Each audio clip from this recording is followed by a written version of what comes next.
Hey guys, welcome back to another video. Today we have a very confusing banner weekend because on paper, this is an insane banner. I remember when this banner came out the first time around, I don't know, like 8 months to a year ago or something. It's been a while since we've had a Hatssut artist banner. I remember when this came out, this was one of the best banners. I pulled on this banner and I pulled my first Eloin, I pulled my first Constance, I pulled my first Araka. This was like an insane banner for me, and I pulled multiple Hattsuts. Hatssut being, at the time, one of the best units in the game. But now with the current state of the game, the current content that we have to focus on, and the current heroes in the game, it's kind of hard for me to recommend this banner weekend. Because it's just not as good as it used to be. And then I think 1+1s are also overrated. So I'm going to go over that a little bit. I'm going to go over what is coming that we should probably be saving for.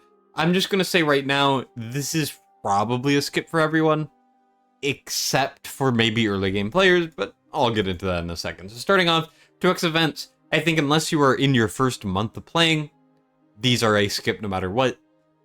This is like a waste because there are so many heroes in this game, and there's no way to really isolate on the certain ones you want. And in games like these, you want to go for specific units that are really going to help your account out. The Silases, the Eloins, the units like that, the Numeras, and you gotta wait for those banners. You don't really want to pull in the 2x's. Also, the 2x still cannot trigger. You can still go to hard pity on a 2x banner. I think these are not good to pull on. Then we go to the Hatssut and Artemis banner. Artemis is good in two areas. Gear Dungeon 1, Gear Raid 1. Gear Raid 1, he's incredibly meta, he's usable, and he's not required, but he's definitely incredibly good. If you're going to use a cultist team, which you always will, there's a 90% chance you're going to use Artemis. As you can see here, Artemis, he does a little bit of damage, and he also puts out anti-heal, which is really big. As you can see, Artemis there, Artemis there, Artemis there, Artemis there. There's a couple people who aren't going to use Artemis, as you can see here. If you're going to be using someone like an Ingrid, you can get by without.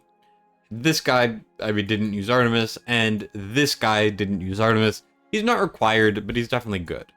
Then for Gear Dungeon 1, he's not required either. Lasir works beautifully, Demi works beautifully. As you can see, Artemis is not there. There's no Artemis there. There's no Artemis there. But Artemis is quite good. So these are the two areas you're going to find use for him. Otherwise, Artemis is not good anywhere else currently. Now, anti-heal's good and all. He's a healer that does damage. He's cool, but he's not that crazy. I would never ever pull for an Artemis on a banner because there's other options, and the areas I mentioned, Gear Dungeon 1 and Gear Raid 1, you don't even need an anti-healer. They're just nice. They just help, but they're not required. So I don't think he sways the decision on whether or not you pull. The thing that sways your decision is Hatssut. Hatssut used to be the best hero in the game, at least the best DPS. She's no longer as good as she used to be, but she still is quite powerful. A couple things to note about Hatssut. Gear Raid 3, outside of recent changes where now Alora is better than Hatssut, and Valara is usable, Hatssut is quite good. 23 and below, you can use Hatssut completely fine. 23, it's a bit hard, but 22 and below, Hatssut's amazing. If you're struggling on the right side of the map, Hatssut is the best unit until you get into the 22s, 23s, and 24s. Then you're going to stop using her. On a similar vein, anything 21 and below, Hatssut is a top 3 DPS for Gear Raid 2. Hatssut is also usable in Gear Raid 1. She is incredibly, incredibly good for Gear Dungeon 2, being used in most of the teams.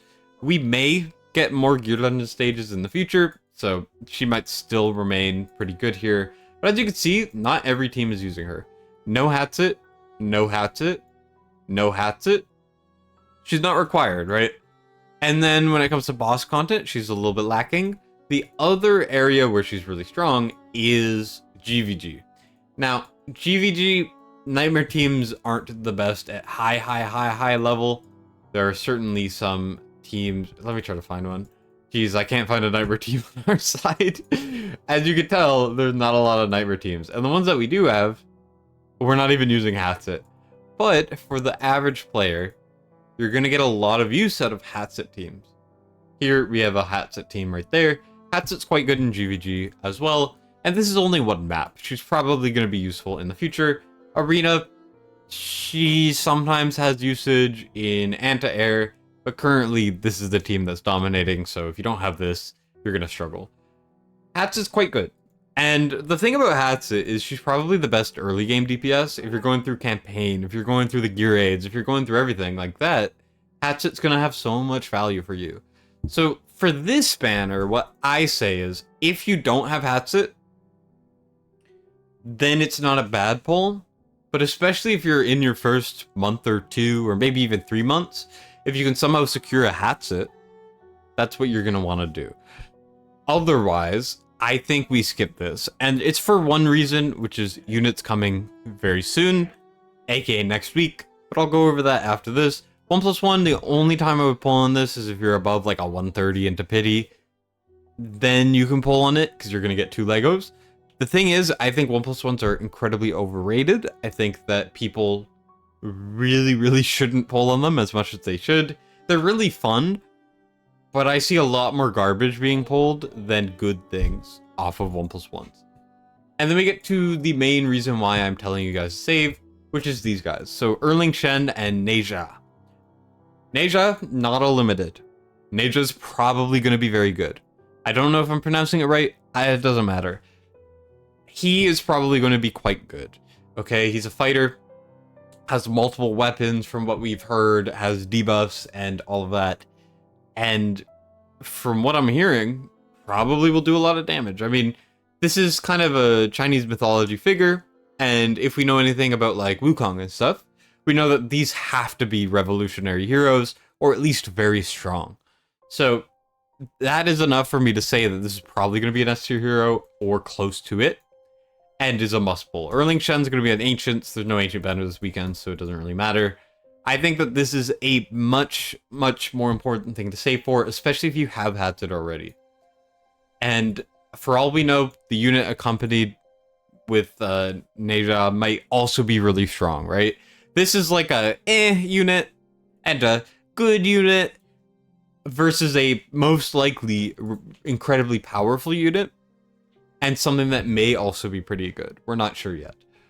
But I think this is much more important when it comes to using your summons. So with that being said, I think that that's really everything. So I would say, let me know what you guys are planning on doing in the comments. 1+1 if you're close to pity. If you're not close to pity, don't you dare try. Save your summons, and hopefully you guys pull the next big hero that comes out, which I will be able to test on the 15th. So just stay tuned for that. I'll see you all in the next one, though. Thank you guys so much for watching. Destined signing out.